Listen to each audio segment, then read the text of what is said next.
It's now time for the Rebirth Sports full game recap. We are all the way back to April 21st of the year 2024. It's time for game one of the first round between the Nashville Predators, and this game will be taking place in Vancouver versus the Canucks. Head coach Andrew Burnett deploys his lines and defensive combinations in his first ever game as a head coach in the playoffs in the following way. Forsberg, O'Reilly, and Nyquist, Beauvillier, Novak, and Evangelista, Jankowski, Sissons, and Zucker, Smith, McCarron, and Sherwood make up the fourth line. McDonough and Yossi, Luzon, Carrier, your second defensive pairing, and Stastny making his playoff debut, and Shen is his defensive pair on the third pair. UC Saros, of course, gets the start in net. We are a minute and 15 seconds into this game, and it's UC Saros making a save on Myers. It's the first shot on goal of the series. 1:33 into the first period. Now it's Demko coming with a save on Stastny. It's Nashville Predators' first shot on goal of the game, and it's also Demko's first save of the game. 2:25, Demko gets a chance to go back to work immediately. Comes up with a save on Beauvillier at the back post. This was a 5-star save by Demko, perhaps the single best save of the entire game, and it came at the 2:25 mark of the first period. 4:28 mark of the first. It's Colton Sissons off to the box. 2 minutes for cross-checking. UC Saros would have to come up with a save on Besser, but the Nashville Predators would come up with a strong penalty kill on this first special teams scenario of the game. At the 9:05 mark of the first period now, Demko comes up with a save on Carrier's long shot. Nyquist may have gotten a deflection on this one. Makes no difference, though. Demko comes up with the stop. The intensity is high. Every puck is being contested, and Vancouver does have the ice tilted a little bit in their favor, even though the shots on goal are very, very low for both teams. I would say Vancouver so far 60-40 overall in this game.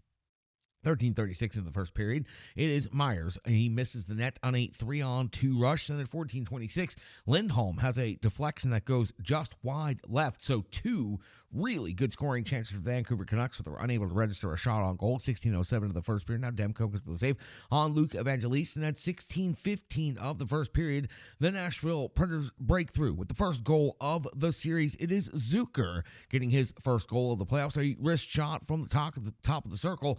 Layers of traffic in front of Demko causing difficulty with the vision. The Nashville Predators now have a 1-0 lead. 18:13 of the first period. UC Saros, he freezes the puck, and it's the first decent scrum of the game after that whistle. At the 19:17 mark, Saros coming up with the save on Zadorov, and at the end of the first period, the Nashville Predators hold a 1-0 lead, are out shooting the Vancouver Canucks 6-4. But here's where the real game played out in the first 20 minutes of the series. The Vancouver Canucks out hitting the Nashville Predators 20-16.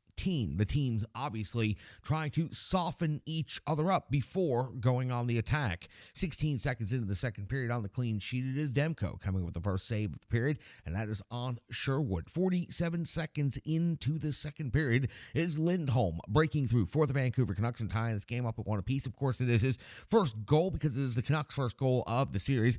Kind of a soft goal and a long wrist shot. Perhaps Roman Yossi's stick had some influence on it, but it seems like this is one that UC Saros probably would want back immediately. 3:19 into the second period. Now fresh game 1-1. It's Saros coming up with a save on Myers. At the 4:13 mark of the second period, Saros coming up with a save on Mikheyev from the bottom of the circle. This was a great scoring chance for the Vancouver Canucks, turned aside by UC Saros, and Saros is going to have to continue doing the strong work here in the second period because it's 7:26. Saros comes with a save on Zadorov at the end of an intense amount of pressure over the entirety of a shift by Vancouver. As a matter of fact, Nyquist would lose his skate blade during this exchange, so the Nashville Predators would be limited with a player being virtually unable to maneuver in at all out there on the rink. 7:42, Saros comes with the save on Pius Suter plus his rebound follow-up. At 8:07 out of the second period, Saros comes with the save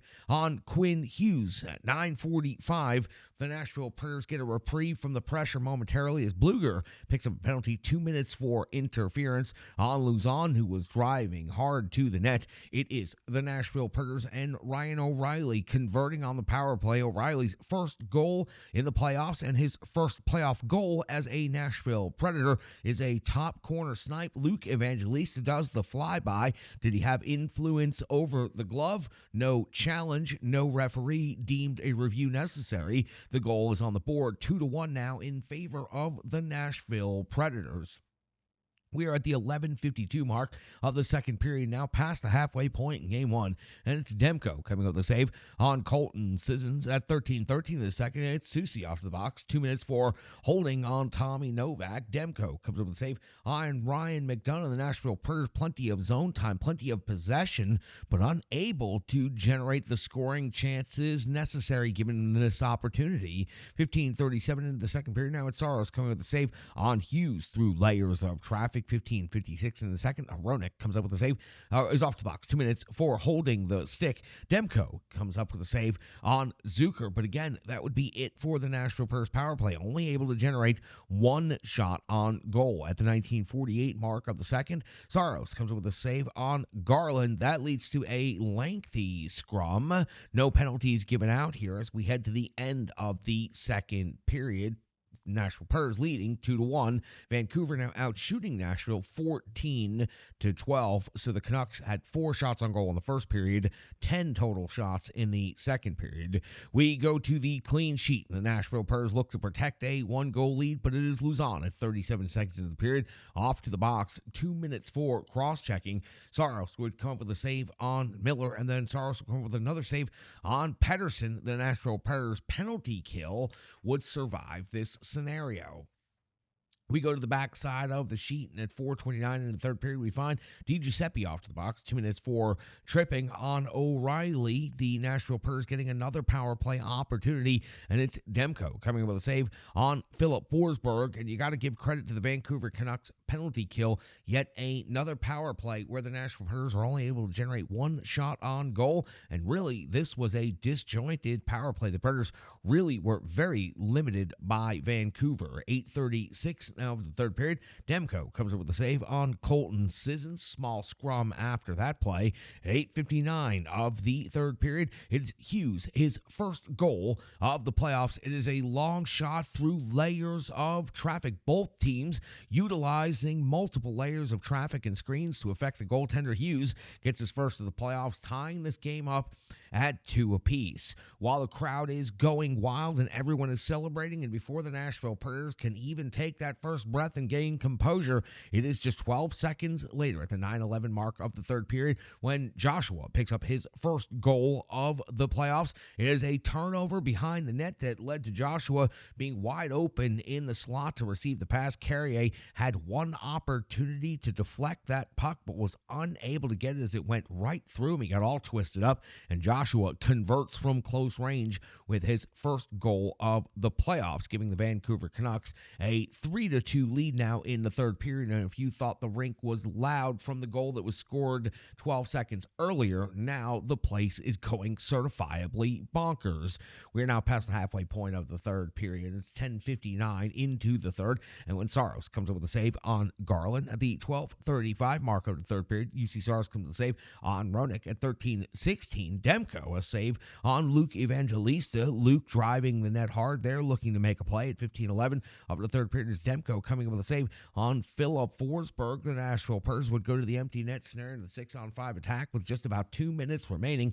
Demko would come up with a save on the captain Roman Josi, but the Nashville Predators would struggle to remain in game control. Joshua would get the puck at 18:32, and he would fire it into the empty net for his second goal of the period here. The Vancouver Canucks now lead 4-2, and that would be your final in game one. The Nashville Predators outshoot the Vancouver Canucks 22-21, but they fall due to the Vancouver Canucks having a 1-2 punch there in the third period of Hughes and Joshua, and then Joshua adding the empty netter for the insurance and closing it down. The Preds with the extra attacker virtually unable to generate any offense at all, and the Vancouver Canucks take a 1-0 lead in this best-of-7 series in the first round. Listen, the Nashville Predators struggled the first few minutes of the game. Vancouver largely controlled it, but the Preds got their skates underneath them, and they got a lead, and they were ahead in this game 2-1 going into the third period, and then they were unable to hold on to that lead. It went much the way